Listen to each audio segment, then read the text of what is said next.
45절 한 절입니다. 신약 성경 73페이지 되겠습니다.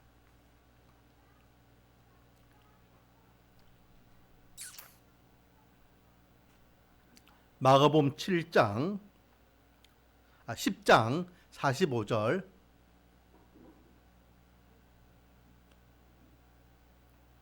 한 절입니다. 우리 합독하도록 하겠습니다.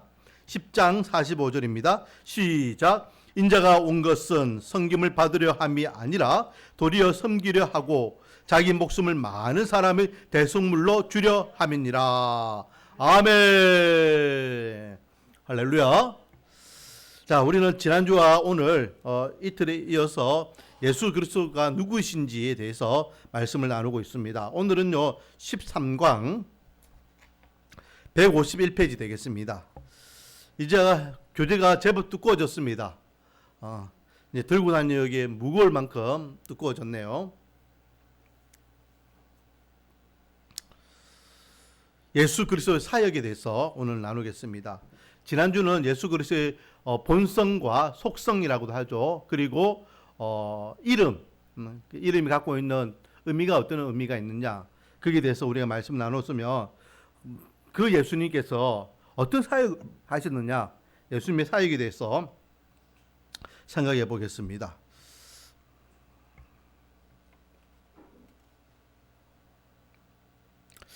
(151페이지) 중간에 보면요 이런 말씀이 있습니다. 우리 모두는 연약하다. 시험에 빠진다. 의심한다. 때로는 멀리 떠난다. 그러나 그리스도는 강하시다. 시험을 이기셨다. 진리이시다. 늘 곁에 계신다. 따라서 우리는 담대하게 매 순간 하나님께 나아갈 수 있다. 라고 말씀하고 있습니다. 저와 여러분이 믿는 하나님이, 저와 여러분이 믿는 예수님이 그런 분이셔요. 우리는 약하지만 주님은 강하심을 믿으시기 바랍니다. 우리는 시험에 빠질 수 있지만 예수 그리스도는 능히 시험을 이길 수 있는 분임을 믿으시기 바랍니다. 우리는 늘 의심하지만 주님께서는 늘 진리가 되심을 믿으시기 바랍니다. 그리고 우리는 늘 멀리 떠나지만 주님께서는 늘 우리 옆에 항상 함께하고 계심을 믿으시기 바랍니다. 그러므로 우리는 매일매일 순간순간마다 담대하게 주님과 함께 하는 삶을 살아야 될 줄 믿습니다. 자, 152페이지입니다. 오늘 핵심 목표 선지자, 제사장, 왕으로서 예수 그리스도의 사역을 이해하는 것입니다. 예수님의 사역이 어떤 사역이냐, 그리고 그렇게 예수 그리스도를 통한 구원의 놀라운 소식을 믿고 묵상함으로 하나님의 은혜를 경험한다. 즉 예수님의 그 사역이 저와 여러분을 위한 구원의 사역이고 그것이 하나님을 향한 은혜라는 거죠. 그것을 우리가 다시 한번 되새김질할 수 있는 귀한 시간이 되기를 소망합니다. 153페이지입니다. 자, 예수님의 직분입니다. 예수님은 삼직이 있죠. 삼직. 선지자, 제사장, 왕직이 있습니다. 자, 지난주에요 예수님의 이름에 대해서 우리가 나눌 때에 주 예수 그리스도라고 우리가 예수님의 이름을 하나씩 생각했습니다. 그렇죠? 기억나시죠? 거기에서 오늘 이 이야기를 한번 언급했죠. 선지자, 제사장, 왕. 선지자, 제사장, 왕은요 어떤 사람들입니까? 어떤 사람들? 기름 부음을 받은 자. 따라하겠습니다. 기름 부음을 받은 자. 하나님으로부터 기름 부음을 받아서 하나님께 세우신 직들이 선지자, 제사장, 왕직이라는 겁니다. 그러므로 이 직은 아무나 감당할 수 있는 것이 아니다라고 했죠.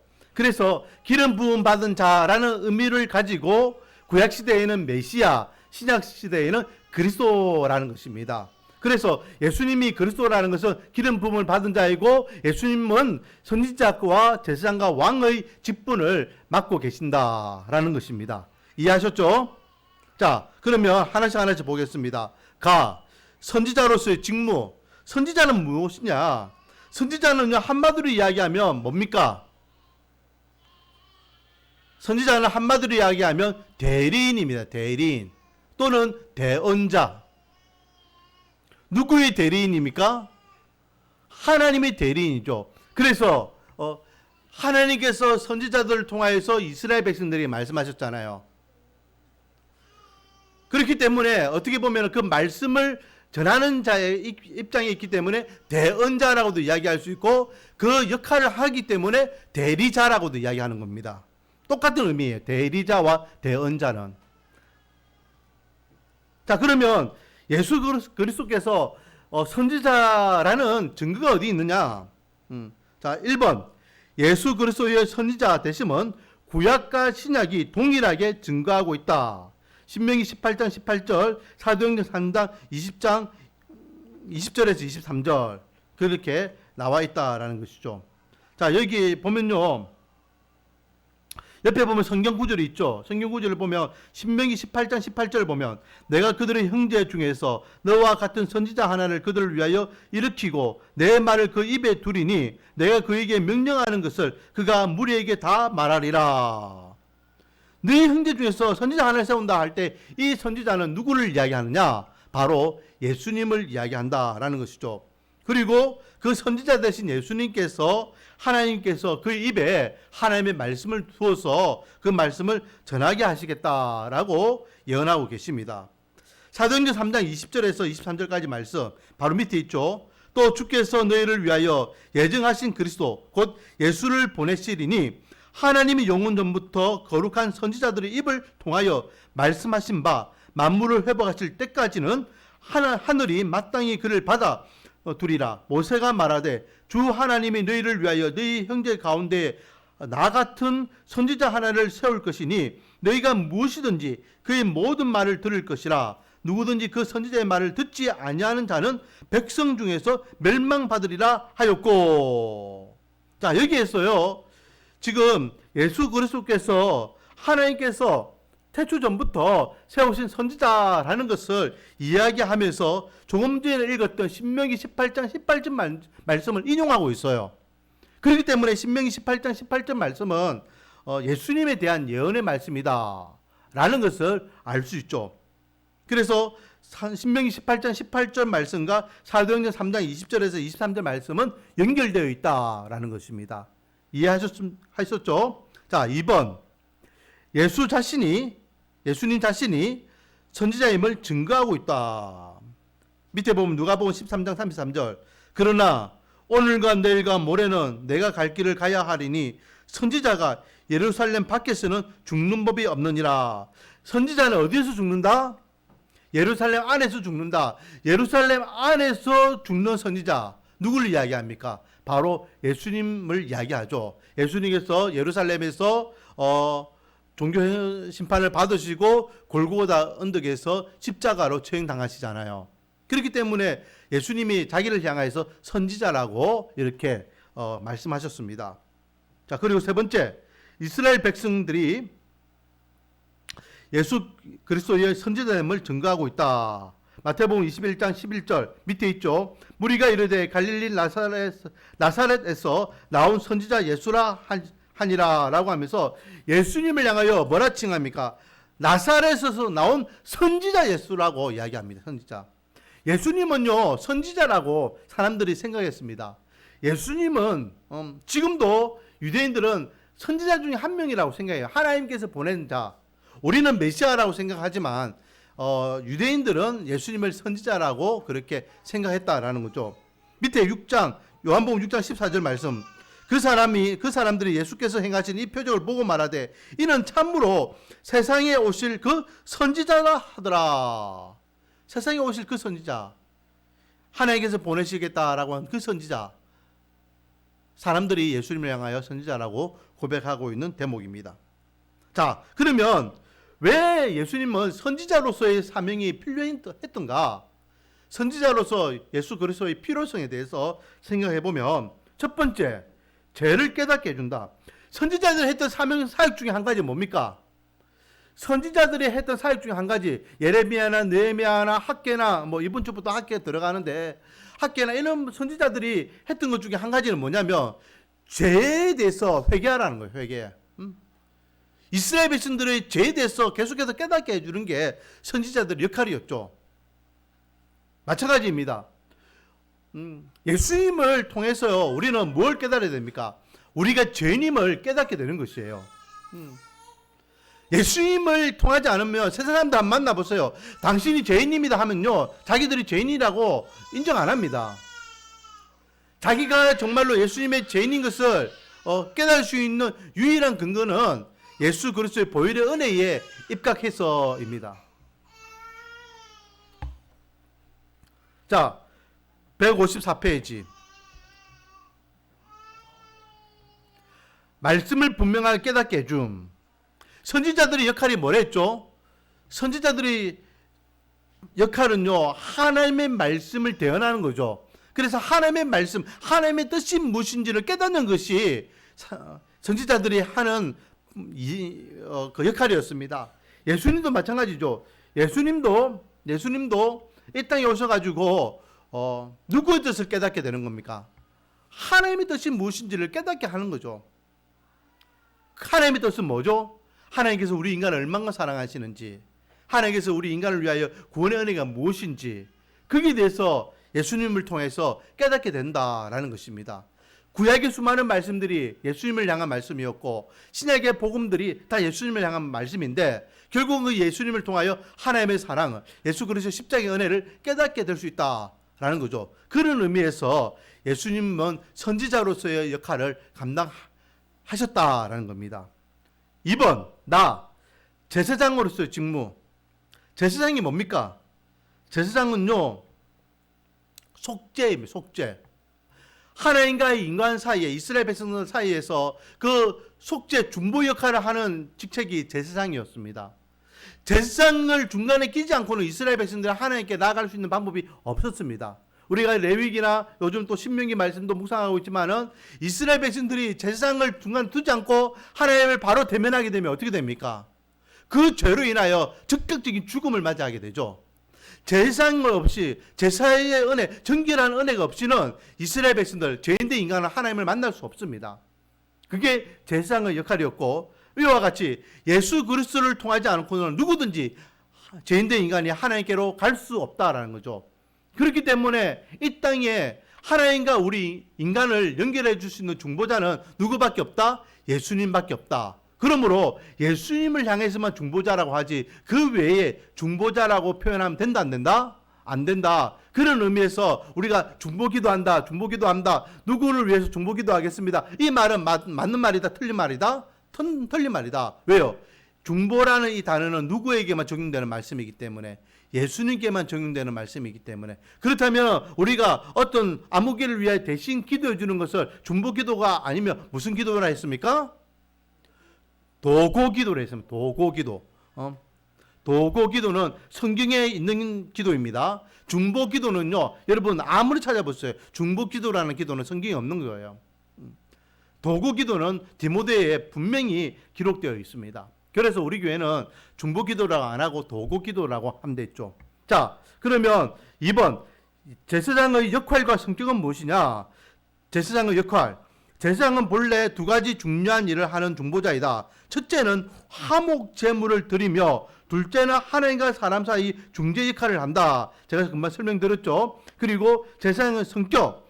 제사장은 인간의 대표자가 되기 위해 인간들 중에서 선택되어야 된다. 인간을 대표해가지고 하나님께 나아가는 거예요. 인간을 대표해가지고. 이스라엘 백성들을 대표해가지고 하나님 앞에 나아가서 하죠. 그래서 7월 10일이 무슨 날입니까? 이스라엘 달력으로 7월 10일. 대속죄일입니다. 대속죄일. 1년에 한 번. 이 대속죄일은 대제사장이 이스라엘 백성들의 1년 동안 지었던 모든 죄를 다 안고 어디에 올라갑니까? 지성소에 들어갈 수 있는 거예요. 지성소에 들어가서 피해 제사를 드리는 겁니다. 하나님, 지난 1년 동안 보살펴 주시면 감사드립니다. 하오나 우리 이스라엘 백성들이 지었던 모든 죄를 용서해 주십시오 라고 하며, 하나님 앞에 이스라엘 백성들의 속죄, 죄속함을 위해서 하나님 앞에 제사 지내는 날이 대속죄일입니다. 그때의 대제사장은요, 전 이스라엘 백성들의 대표자가 되어서 나가는 거죠. 대제사장 한 명이 제사를 지내지만은 전 이스라엘 백성들이 다 속죄의 은혜를 경험하게 되는 거예요. 대표자의 역할을 한다. 이와 같이 예수님께서도 모든 인류의 대표자가 되어서 대속물로 하나님 앞에 나아가는 것이죠. 2번, 제사장은 하나님이 선택하고 지명하신다. 제사장은 아무나 된다 했습니까? 안 된다 했습니까? 기름 부음 받은 자는 아무나 되는 게 아닙니다. 우리가 요즘 민수기 말씀을 묵상하고 있지만요, 민수기에서 고라 일당들 생각했잖아요. 고라 일당들.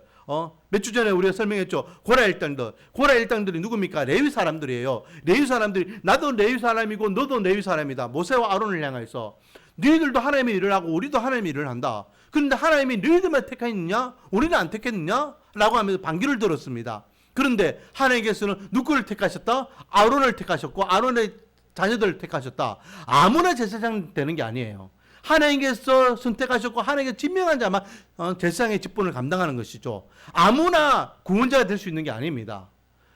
이단들 가운데에 내가 예수다, 내가 메시아다, 내가 구원자다라고 떠벌리는데 하나님께서 아무나 그들에게 구원자로 그들을 세우신 게 아니에요. 이만희, 이재로, 안상홍, 또 문선명, 자기들이 백날 구원자라고 이야기해 보세요. 하나님께서 우리에게 구원자를 주신 분은 예수 그리스도밖에 없음을 믿으시기 바랍니다. 세 번째, 선지자는 하나님과 관련된 일에서 인간을 위해 적극적이다. 하나님과 관련된 일을 합니다. 하나님의 일을 하죠. 성직이라고 이야기합니다. 성직이라는 것은 그 직분이 거룩하기 때문에 성직이지 어떤 권위적인 부분에서 성직이 아닙니다. 성직자라고 할 때에 이 성직자, 하나님의 일을 하기 때문에 성직자라고 이야기하지, 이 성직자가 다른 사람들보다 좀 더 권위 있기 때문에 성직자라고 이야기하는 게 아니에요.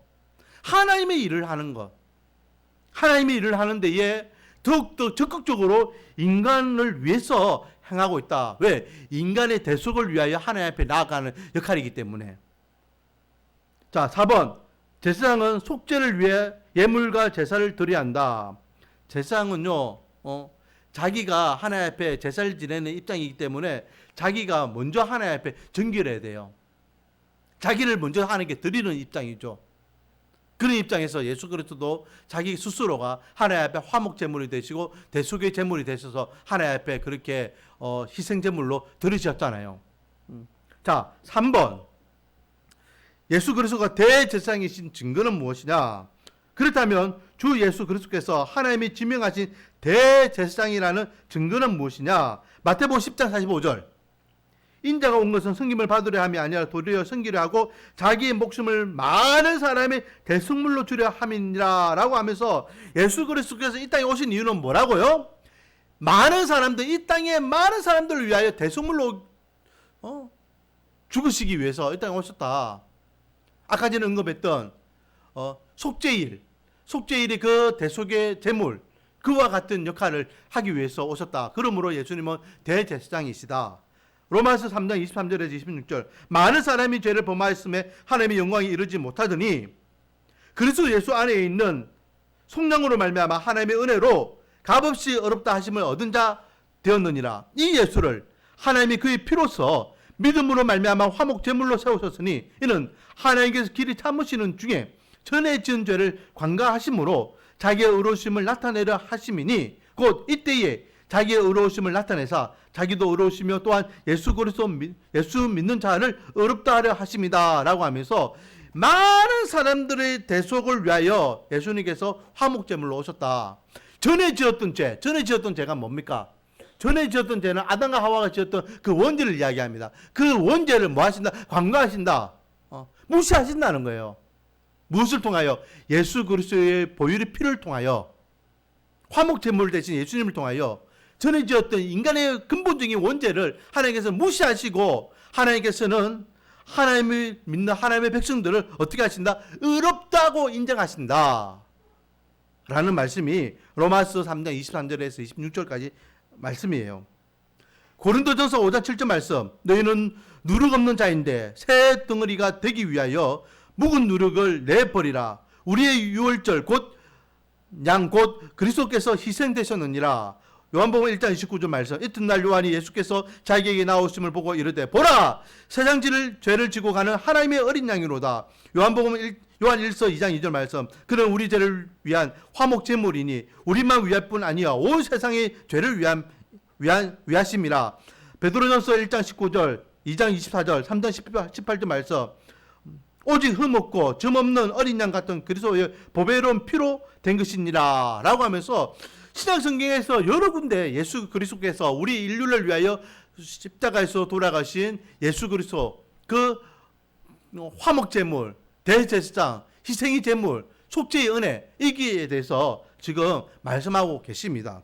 그러므로 예수 그리스도는 대제사장이라는 것을 우리는 알 수 있죠. 그렇다면 예수님께서 대제사장이 되어야 되는 필요성이 뭐냐? 1번, 자 이제 적으시면 됩니다. 죄책감과 그에 따른 비참한 상황에서 해방시켜 주시기 때문이다. 우리의 죄책감, 그리고 그로 인하여 우리가 겪고 있는 비참한 상황이 뭡니까? 죄인된 인간의 몸으로 이 땅에 살고 있는 모습과, 그리고 결국은 죽을 수밖에 없는 인생, 지옥에 갈 수밖에 없는 그 인생, 그게 비참한 상황이죠. 여기에서 우리를 해방할 수 있는 유일한 분은 예수 그리스도이고 대제사장, 희생제물이 되실 수밖에 없는 것입니다. 자, 2번, 하나님 곁에서 우리를 위해 끊임없이 뭐 하신다? 중보해 주시기 때문이다. 예수님은 지금도 하나님의 우편에서 저와 여러분을 위하여 기도하고 계심을 믿으시기 바랍니다. 그 역할을 감당하기 위해서 대제사장 역할이 필요하다라는 거죠.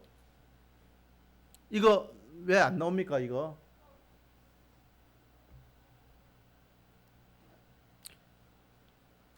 잘 따라 적고 있습니까?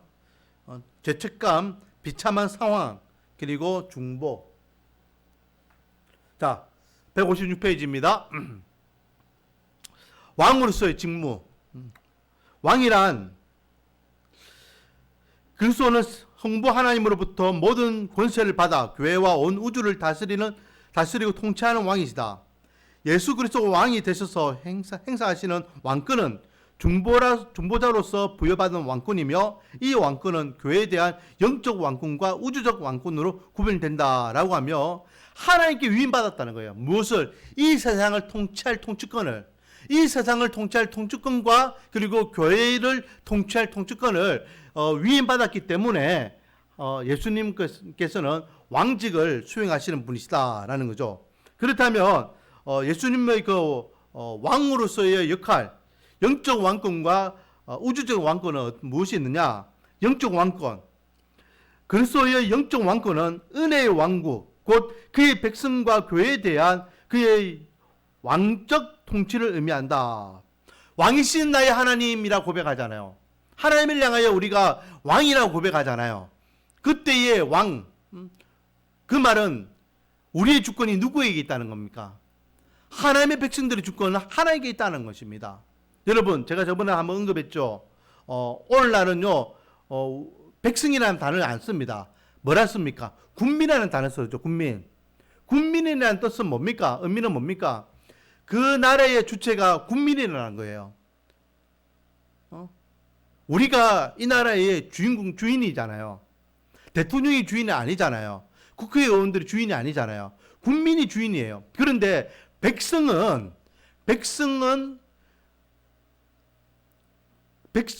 그 나라의 주체가 아니라는 겁니다.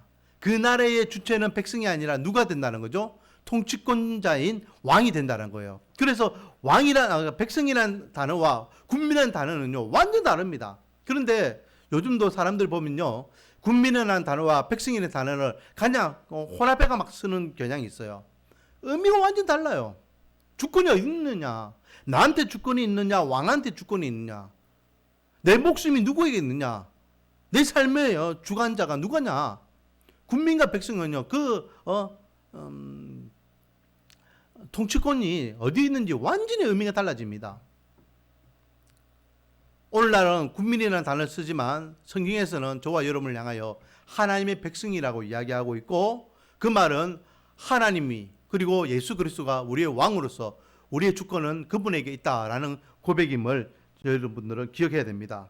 교회의 머리도 하나님이시고 예수님이시고, 또 믿는 하나님의 백성들의 왕도 예수님이 되신다라는 것이 영적 왕권이에요. 자, 우주적 왕권은 뭡니까? 우주적 왕권은요, 그리스도의 우주적 왕권이란 모든 만물이 다 그리스도의 발 아래에 있다라는 것을 의미한다. 이 세상의 모든 것들이 다 누구의 발 아래에 있다? 예수님의 발 아래에 있다. 이 세상을 창조하신 분이 누굽니까? 예수님이죠. 이 세상을 다스리신 분이 누굽니까? 예수님이죠. 이 세상의 역사를 주관하신 분이 누굽니까? 예수님이에요. 우주적 왕권이라는 거, 왕이시라는 것은 그냥 교회 안에서만, 예수쟁이들만, 그리고 기독교 안에서만 그 왕이라는 것이 아니라 예수님은 이 세상의 모든 것을 주관하시는 주관자가 되신다라는 의미가 그 왕권 안에 다 들어있다라는 겁니다.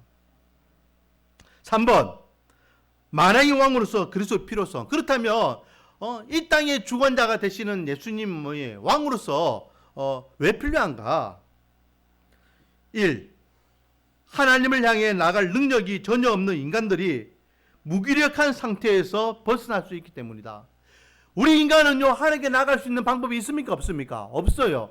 그 힘이 없는 이 인간들을 위하여 하나님께 나갈 수 있는 방법을 제시해 줄 수 있는 분이 바로 예수님이 되시죠. 자, 강자와 약자가 서로 어떤 의견을 주고받을 때에 약자의 입장에서는 내세울 것이 하나도 없을 때에 그 손을 누가 내밀면 됩니까? 강자가 손을 내밀면 돼요. 그러면 그 두 사람은요, 의기투합되는 겁니다. 그런데 자꾸만 강자가 어깨를 팔짱을 끼고 야, 네가 어떻게 할 수 있는 대로 한번 해봐라 하면서 약자가 할 수도 없는데도 무엇인가 하게끔 요구하는 거, 그것은요, 너와의 관계는 나에게 아무것도 아니야. 난 너하고 상종하기 싫어. 그런 의미예요. 마찬가지 하나님과 우리와의 관계도 마찬가지입니다. 우리는요, 죄인된 인간으로서, 연약한 인간으로서, 유한한 인간으로서 하나님 앞에 나갈 수 있는 방법이 없어요. 무기력한 존재예요. 그렇기 때문에 왕이신 예수님께서 우리에게 먼저 손을 내밀어 주시는 거예요. 그리고 이런 무기력한 상태에서 우리를 벗어날 수 있도록 기회를 주시는 것이다 라는 거죠. 2번, 더 이상 하나님께 나아갈 수 없을 것 같은 어떤 습관적인 죄의 문제와 정말 포기하고 싶고 정말 극복할 수 없는 문제에서 벗어날 수 있기 때문이다 라고 하며, 근본적으로 우리가 해방되어야 될 그 해방은 뭡니까? 죄에 대한 해방. 그 죄에 대한 해방. 왜요? 죄의 결과는 사망이고, 사망은 결국은 영원한 심판, 지옥이죠. 많은 사람들이 죽음을 왜 두려워합니까? 많은 사람들이 죽음을 두려워하는 거, 근본적으로 본능적으로 인간은 죽음을 두려워하죠. 왜 그럴까요? 그 죽음은 죄의 결과이기 때문에 그렇습니다. 그리고 그 죽음 이후에는 심판이 있다는 것을 영적인 인간들은 다 인지하고 있는 거예요. 자기들이 의식적으로는 내가 죽으면 지옥 간다는 것을 깨닫지 못하지만 영적인 인간들이기 때문에 죽음이 자기에게 어떤 의미가 있는지, 영적 죽음의 상태가 어떤 의미가 있는지, 지옥이 무엇인지를 알기 때문에 죽음을 두려워해요. 그래서 정말로 예수 믿는 사람과 예수 안 믿는 사람이 죽음이 다르다 하잖아요. 예수 믿는 사람은요, 죽을 때에 편안하게 죽는다고 합니다. 왜요? 죽음은 끝이 아니라 또 다른 생명이 시작이기 때문에. 하지만 예수 안 믿는 사람은요, 죽는 것을 엄청나게 두려워해가지고 안 죽으려고 발악하다가 결국 그렇게 목숨을 그 마지막 생을 마감하는 것을 본다라고 하잖아요. 이 문제를 누가 해결하신다? 왕이신 예수님께서 해결하신다. 이 문제를 극복하기 위해서 예수님은 왕권을 누리고 계신다라는 겁니다. 자, 한마디로 이야기하면 예수님의 선지자직과 제사장직과 왕직은 우리를 뭐하기 위해서 지금 감당하는 직분이다? 우리 인간을 속죄하기 위하여, 다른 말로 하면 우리 인간을 죄사함을 통하여 구원하기 위한 사역들이다 라는 것입니다. 그렇다면 예수 그리스도의 속죄는 무엇이냐? 어떤 의미가 있느냐? 2번, 예수 그리스도의 속죄. 속죄는 무엇입니까? 속죄는 한마디로 이야기하면 그리스도께서 자신의 삶과 죽음을 통하여 우리를 구원하신 일이다. 구원하신. 속죄. 한마디로 이야기하면 죄를 속했다. 죄를 사했다. 죄사함은 곧 구원입니다. 예수님의 사역은 무엇이다? 저와 여러분을 구원하기 위해서. 제가 그래서 계속해서 이야기하는 것 중에 그런 이야기 많이 하잖아요. 우리가 교회 다니는 이유가 무엇입니까? 예수님께서 십자가에 돌아가신 이유가 무엇입니까? 하나님께서 예수님을 이 땅에 보내신 이유가 무엇입니까? 무엇입니까? 우리가 교회 다니는 이유가 뭡니까? 예수님께서 십자가에 돌아가신 이유가 뭡니까? 하나님께서 예수님을 이 땅에 보내신 이유가 뭡니까? 시작. 천국 가려고, 우리를 구원하기 위해서. 그 한 가지 답이에요. 우리가 교회 다니는 이유도 천국 가기 위해서잖아요. 예수님이 십자가에 돌아가신 이유가 뭡니까? 우리를 천국 데려가기 위해서잖아요. 하나님께서 예수님을 이 땅에 구원자로 보내신 이유가 뭡니까? 우리 인간을 구원하기 위해서잖아요. 속죄라는 것은 다른 말로 하면 바로 우리 인간을 구원하기 위한 하나님의 은혜라는 것입니다. 자, 속죄의 주체와 동인, 원인입니다. 원인은 원인 및 필연성. 자, 속죄의 주체와 동인은 뭐냐? 속죄의 주체는 누구일까요? 속죄. 우리의 죄를 사할 수 있는 주체는 누구입니까? 하나님이세요. 하나님이 죄 없다라고 인정하시면 더 이상 죄를 물을 필요가 없습니다. 하나님께서 저와 여러분을 향하여서 예수 그리스도의 보혈의 피로 더 이상 우리가 죄인임에도 불구하고 죄인이 아니라고 인정하셨습니다. 그러면 끝. 더 이상 문제가 필요하지 않습니다. 그런데요, 우리를 계속해서 이 속죄의 구렁텅이에서 우리를 시험하고 있는 인간들이 있어요. 존재가 있어요. 죄의식을 자꾸만 파헤치는 인간이 있어요. 누굽니까? 고발자 누굽니까? 사탄이죠. 마귀 사탄. 고발자 마귀 사탄이요, 계속해서 하나님의 백성들을 향하여서 자꾸만 우리의 속죄를 이렇게 부정합니다. 야, 네가 예수 믿는다면서 어제 싸웠잖아. 네 뭐 욕하잖아. 사기쳤잖아. 네 그 예수 믿는다면서 그따구로 행동해? 자꾸만 인간의 연약한 본성을 파헤치면서 우리가 구원받은 그 은혜를 자꾸만 잊어버리게 만듭니다. 물론 구원받은 하나님의 백성으로서 거룩한 삶을 살아야 되겠습니다. 하지만 우리는 죄인된 인간의 몸을 갖고 있기 때문에 실수를 한다 안 한다? 한다. 여러분, 오늘 아침에 우리가 말씀을 나눴던 다윗 보세요. 다윗은요, 하나님께서 내 마음에 맞는 자다라고 인정하셨어요. 그래서 그 어린 목동이 나중에는 이스라엘 성군이 되었습니다. 그런데요, 그 다윗이 그렇게 하나님의 은혜를 경험했지만은 실수했습니까? 안 했습니까? 실수했잖아요. 우리아를 이렇게 죽음의 전장터에 내보내가지고 그 용맹스러운 충성스러운 신하를 죽게 만들었잖아요. 그리고 그의 아내를 자기가 이렇게 아내로 취하잖아요. 얼마나 그게 악한 행동입니까? 그럼에도 불구하고 하나님께서는 다윗을 인정하셨습니다. 왜요? 연약한 인간이기 때문에. 예수 믿는다고 해서, 예수 믿었다고 해서 성인군자가 되는 것은 아닙니다.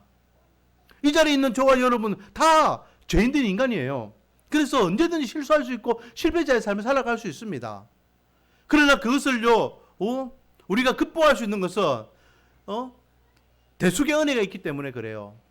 죄짓고 하나님 앞에 나와 하나님 용서해 달라고 하면 하나님께서는 보혈의 피로 우리의 죄를 용서해 주십니다. 그렇다고 해서 그것을 계속해서 남용하고 악용하면 안 되겠죠.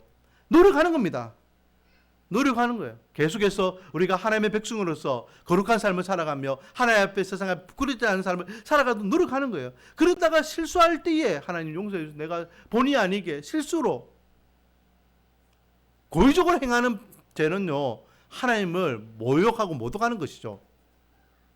그런데 그런 연약하고 실수하는 부분을 마귀는 자꾸만 끄집어냅니다. 그리고 네 어제 그랬지, 네 저번에 그랬지, 예수 믿는다면 어떻게 그럴 수 있어? 하나님께 나가서 하나님이 저 인간 저렇게 했어요. 저 인간 저렇게 했는데 저 인간 구원받으면 안 돼요. 마치 욥 앞에 나와서 욥을 고발하는 모습처럼 늘 그렇게 한다라는 거죠. 하지만 여러분, 그게 속지 마십시오. 마귀가 자꾸만 우리의 죄의 의식을 덜추어내어가지고 우리가 마치 죄인인 것 같이 만드는 데에 마귀가 하는 일이 그 일입니다. 하지만 이미 하나님께서는 우리의 속죄의 주체가 되셔서 우리를 향하여 죄 없다라고 인정하셨음을 믿으시기 바랍니다. 그 은혜로 우리는 하루하루를 살아가는 것이에요. 자, 속죄의 원인은 무엇이냐? 속죄의 근본적인 원인은 무엇이냐? 우리가 죄사함을 받으면 근본적으로 어떻게 되느냐? 하나님이 기쁘신 뜻이기 때문이다. 하나님의 이 인류를 위한 뜻이 뭐라 했습니까? 하나님의 유일한 소원이 한 가지라면 그건 뭐라 했습니까? 영혼 구원이라 했잖아요. 그래서 잃어버린 탕자와 그리고 잃어버린 어린 양과 잃어버린 드락한 말을 찾는 것처럼, 그래서 그 주인이 좋아하고 기뻐하는 것처럼 하나님께서 죄인 한 명이 하나님께 돌아올 때 하나님께서 천부천사와 함께 기뻐하신다라고 했어요. 한 영혼이 대속의 은혜를 통해서 하나님께 돌아오는 것이 하나님께서 가장 기뻐하시는 뜻이라는 거죠. 그것이 하나님께서 우리 인간을 대속하는, 속죄하는 근본적인 이유이다라는 겁니다.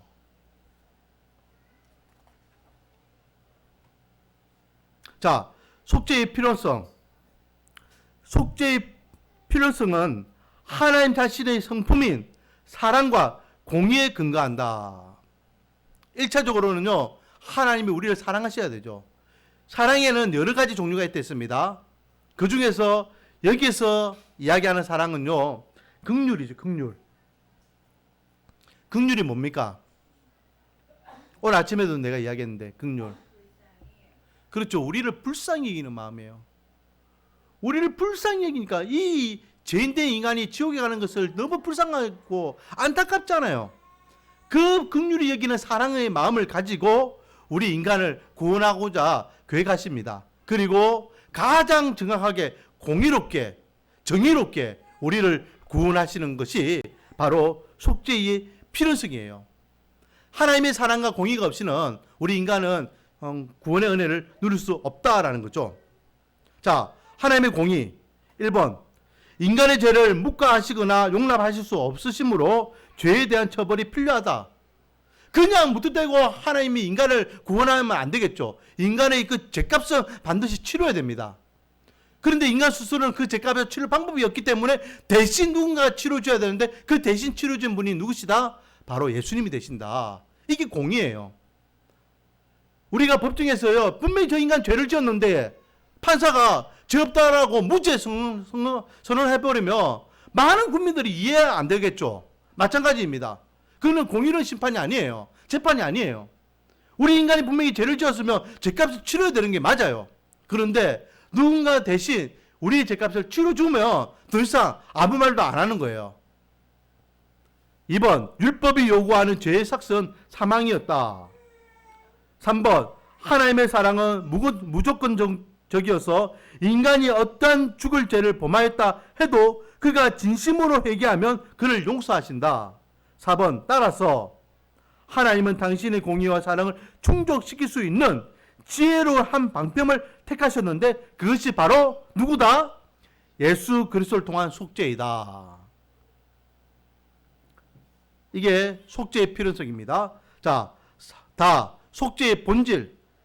속죄의 본질. 여러분, 우리가 재산 받는 것은요, 우리가 구원받는 것은 1차적으로는 우리가 은혜를 받는 거예요.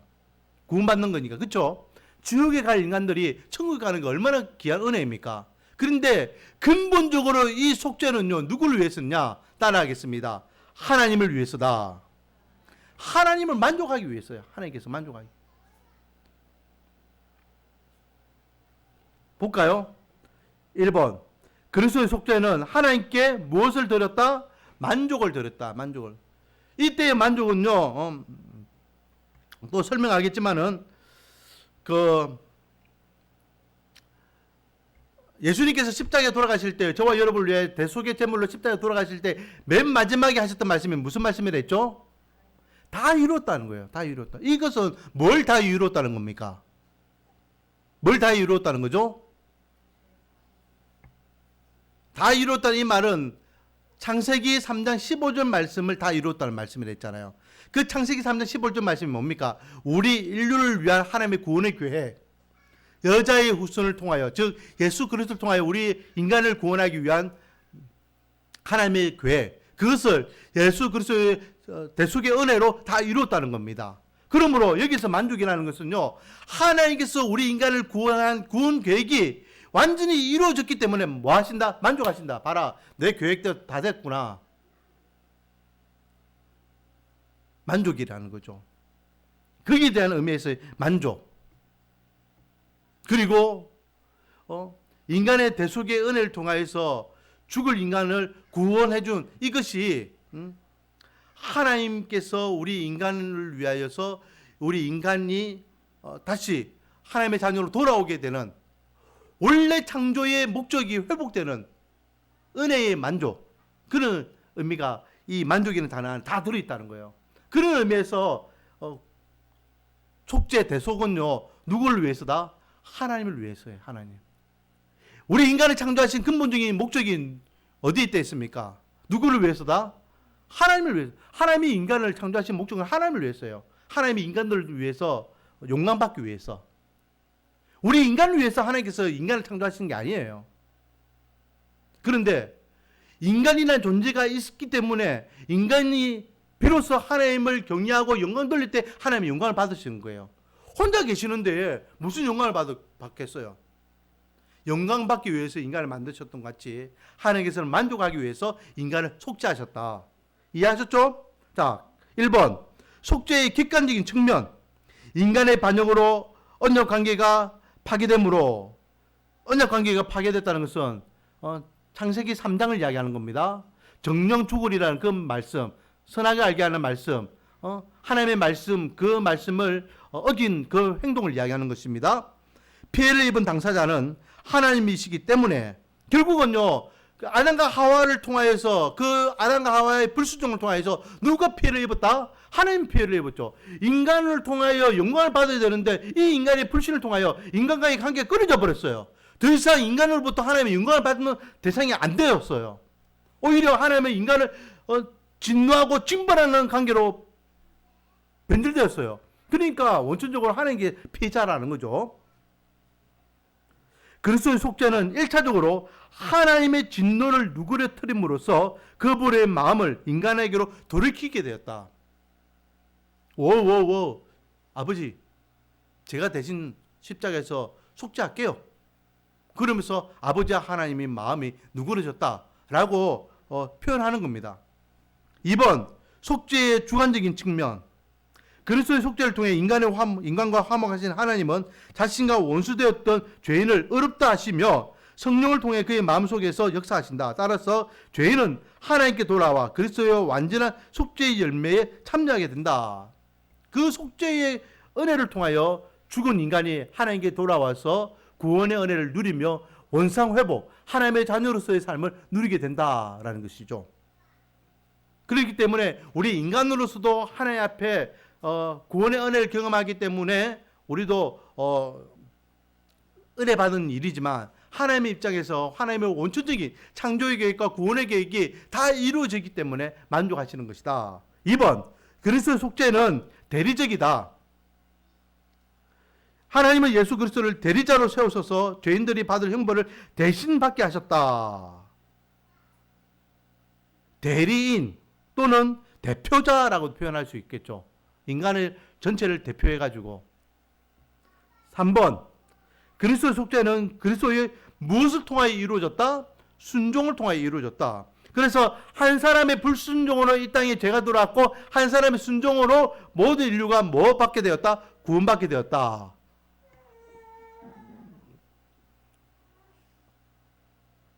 자, 속죄의 범위. 159페이지. 속죄의 범위는요, 크게 두 가지로 나눕니다. 보편적인 속죄와 그리고 뒤에 넘어가면은 제한적 속죄가 있습니다. 이 말이 좀 그런데요. 보편적인 속죄는요, 이게 천주교 또 알메니안주의는 좀 우리하고는 좀 성향이 좀 다른 구원론을 갖고 있죠. 근데 여러분 이거 이해를 잘해야 됩니다. 이해를.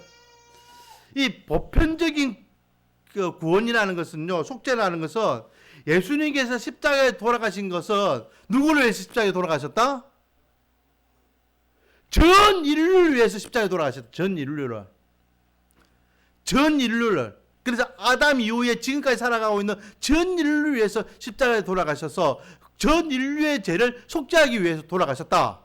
맞는 말입니까? 틀린 말입니까? 맞는 말이죠. 그런데 이것은요, 이것을 그대로 인용하면은 어떤 문제가 발생하느냐. 자, 160페이지. 반론을 보십시오. 반론. 전 인류를 구원하기 위해서 예수님께 십자가에 돌아가셨다. 이 말은 전 인류를 뭐 하기 위해서다? 구원하기 위한 하나님의 계획과 뜻이 있었다. 이 말이죠. 그런데 여러분, 구원받는 백성들이 전 인류가 다 구원받았습니까? 안 받았습니까? 뭐 아담 이후부터 지금까지 이야기할 필요 없이 지금 이 땅에 80억 인구가 살고 있어요. 80억 인구를 위해서 예수님께 십자가에서 다 돌아가셨어요. 라고 이야기하는 겁니다. 그렇다면 이 땅에 살고 있는 80억 인구가 다 구원 받아야 되는데 구원 받았습니까? 안 받았습니까? 다 안 받았잖아요. 그렇다면 문제가 뭐냐?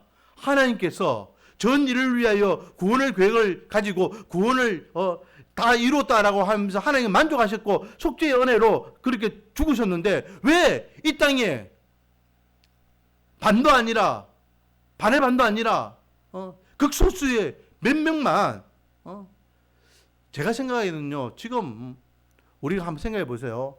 이 땅에 80억이 살고 있는데 기독교, 우리 개신교만 이야기합시다. 개신교만 10억 인구라고 생각해 봅시다. 이 전 세계에. 그러면 8분의 1밖에 안 되죠.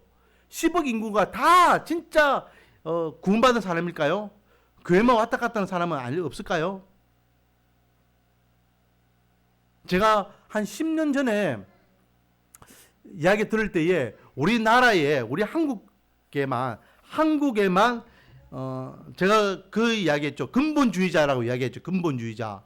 여러분, 근본주의자가 뭐라 했습니까? 누구를 근본주의자라고 한다 했습니까? 근본주의자 처음 들어봅니까? 들어보셨죠? 근본주의자 바로 저와 여러분을 향한 근본주의자라고 합니다. 근본, 무엇을 근본이라 이야기합니까? 저와 여러분을 향한 근본주의자라고 하는데 성경 말씀을 창세기 1장부터 요한계시록까지 이 말씀을 액면 그대로 하나님의 말씀이라고 근본 그대로 믿는 사람을 근본주의자라고 합니다. 그런데 제가 10년 전에 약 10년 전에 우리 한국에만 근본주의자가 한 300만 명 있다라고 들었어요. 그때에 한국의 기독교율이 많으면 1000만 명, 작으면 800만 명이었어요.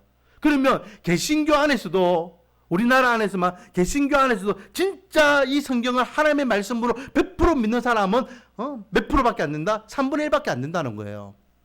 지금은 더 많아졌는지 더 작아졌는지 모르지만 지금 저와 여러분을 근본주의자라고 한다면 전 세계적으로 보면요, 제가 생각할 때는 진짜 이 성경을 하나님의 말씀으로 글자 하나까지도 다 하나님의 말씀이라고 믿는 사람은요 1억도 안 될걸요.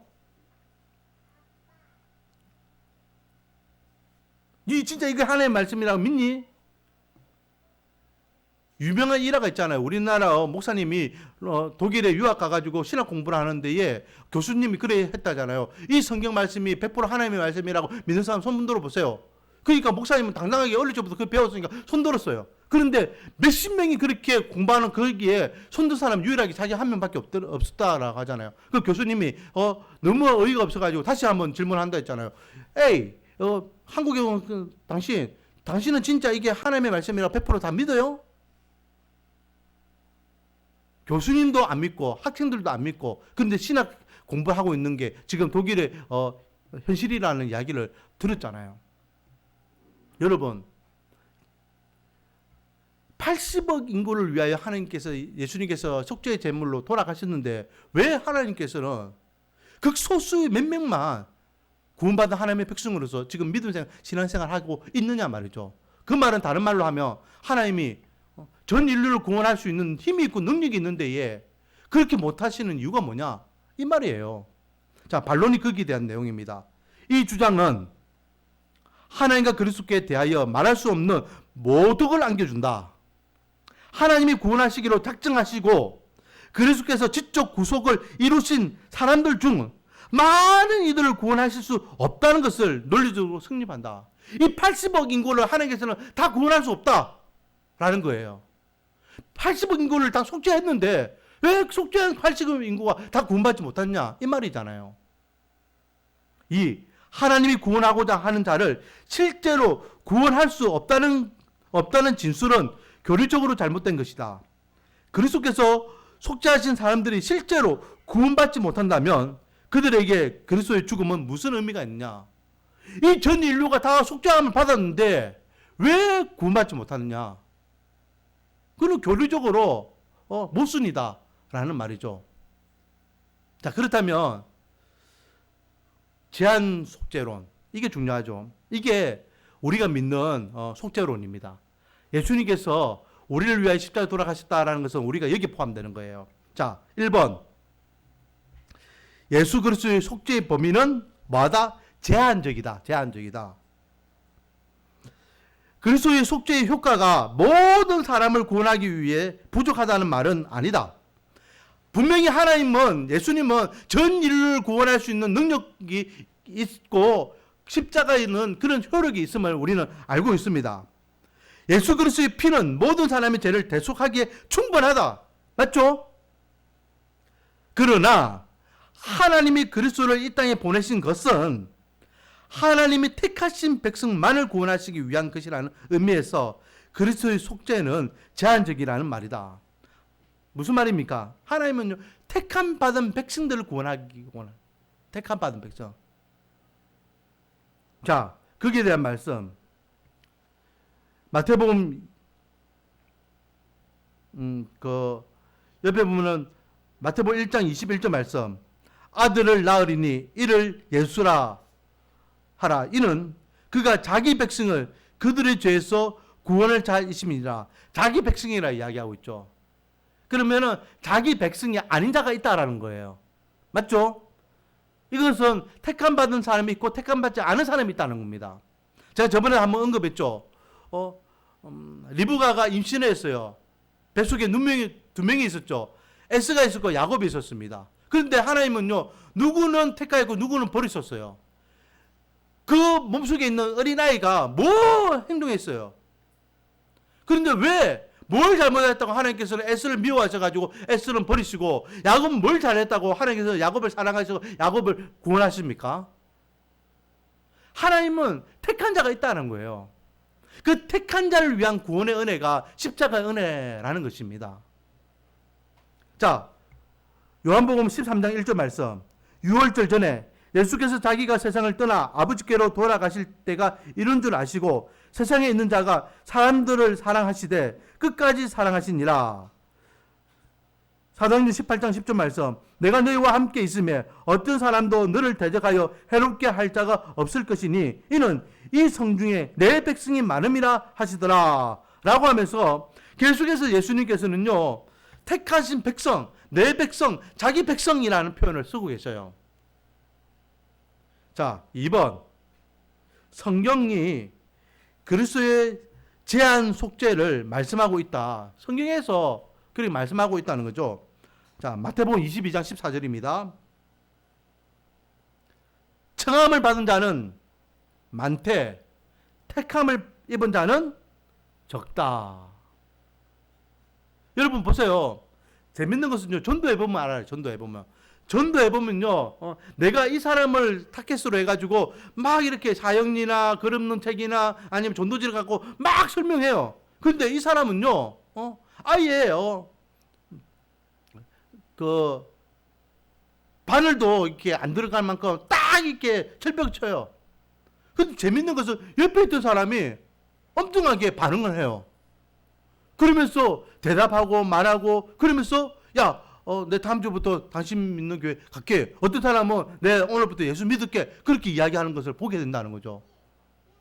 나는 이 사람이 예수 믿을 것 같은데 하면서 이 사람을 향해서 복음을 전했는데 하나님의 택한 백성은 이 사람이 아니라 옆에 있던 사람이었다라는 겁니다. 택한 받은 백성이 분명히 있다는 거예요. 하나님의 선택받은 자가 있다는 겁니다. 제가 그래서 누차 이야기하죠. 이 세상에 많은 사람들이 있지만은 그 많은 사람들 가운데에 내가 하나님께 선택받은 것이 은혜라는 거예요. 그 사실 때문에 우리는 감사할 수 있는 겁니다. 자꾸만 다른 사람 이야기할. 하나님, 세종대왕은 왜 구원받습니까? 왜 구원받지 못했습니까? 이순신 장군은 왜 구원받지 못했습니까? 저 안무개는 저렇게 열심히 부지런하게 착해서 사는데 왜 구원받지 못했습니까? 자꾸만 다른 사람들이 구원에 대해서, 속죄에 대해서 이야기하지 말고, 그럼에도 불구하고 나 같은 죄 많은 인간이, 실수 많은 인간이 하나님께 선택받아서 믿어지고 은혜 가운데에 구원의 은혜를 누리고 있는 이 사실이 진정으로 하나님 앞에 감사할 제목임을 믿으시기 바랍니다. 결과적으로 제한된 수의 사람들만이 예수 그리스도를 영접하는 것으로 보아 그리스도의 속죄는 제한적인 것임을 알 수 있다. 하나님은 상징적으로 요한계시록에 보면 14만 4천을 이야기하죠. 그거는 상징적인 수입니다. 신천지 이야기하는 진짜 14만 4천만만 구원받는 것이 아니라 완전수죠. 완전수. 이 선택받은 수가 있다라는 거예요. 그 사람만 하나님 앞에 구원받아서 천국의 은혜를 경험하게 될 것이다 라고 말씀하고 계시고, 그 사람 수 가운데에 오늘날 저와 여러분이 포함되고 있는 것이 은혜임을 믿으시기 바랍니다. 자, 빨리빨리 한다고 했는데도 시간이 마지막입니다. 161페이지. 속죄의 효과가 뭐냐? 효력이 뭐냐? 죄인이 구원을 받게 된다. 예수 그리스도의 속죄를 통하여 죄인이 구원받게 된다. 여기서 다른 말로 하면 내가 구원받는다 이 말이겠죠. 죄인된 내가 구원을 받게 됐다. 이 죄인이 칭의를 덧입어, 어렵다 칭하는 것이죠. 칭의를 덧입어 양자됨과 영원한 기업의 권리를 얻게 된다. 우리가 하나님의 양자가 되었고 또 천국을 얻는 권리를 얻게 되었다라는 것입니다. 그리고 3번, 중생과 성화를 통하여 성도들과 그리스도가 신비적으로 연합하여 성도들이 새 사람을 덧입게 되었다. 중생, 거듭남이죠. 성화, 거룩하게 변하는 것을 통해서 새 사람으로서 우리가 덧입게 되었다. 4번, 속죄받은 자들이 영화에 이르게 된다. 영화라는 것은요, 영광스러운 모습으로 바뀐다는 거죠. 그게 언제? 천국에서 부활의 몸으로 하나님 앞에 영생의 기쁨을 누리는 그때를 이야기합니다. 그것을 우리가 속죄를 통하여 얻게 되는 효력, 효과라는 것입니다. 이렇게 오늘은 예수님의 사역에 대해서 말씀 나누었고, 결국 예수님의 사역은 뭡니까? 저와 여러분, 죄인된 인간을 속죄하기 위해서 하는 예수님께서 이 땅에 오셨고, 그 속죄의 결과물이 누구다? 오늘날 저와 여러분이다. 그러므로 우리는 하나님 앞에 매 순간순간마다 어떻게 해야 된다? 감사하는 삶을 살아야 된다. 기도드리겠습니다. 아버지, 웬 은혜입니까? 웬 사랑입니까? 이 땅의 많은 인간들 가운데에 이 죄 많은 인간을 택하여 주셔서 대속의 은혜로 구원의 은혜를 누리며 하늘 소망 알아보는 하나님의 백성으로서 삶을 살아가게 하시니 감사드립니다. 구원받은 하나님의 백성으로서 십자가 앞에 부끄럽지 않은 삶을 살아가기를 원하오니 한 주의 삶도 주님께서 전인격적으로 우리를 이끌어 주시고 함께해 주사 하나님 앞에, 세상 앞에 부끄럽지 않은 삶을 살아갈 수 있도록 은혜와 복을 다하여 주시옵소서. 이제는 우리 주 예수 그리스도의 은혜와 하나님의 그 크신 사랑하심과 성령의 교통 역사하심이 속죄함을 받은 하나님의 백성으로서 주님 앞에 온전한 삶을 살아가겠다 다시 한번 결단하지만은 하나님의 권속들 머리 위에 지금부터 영원히 함께 있을지어다. 아멘.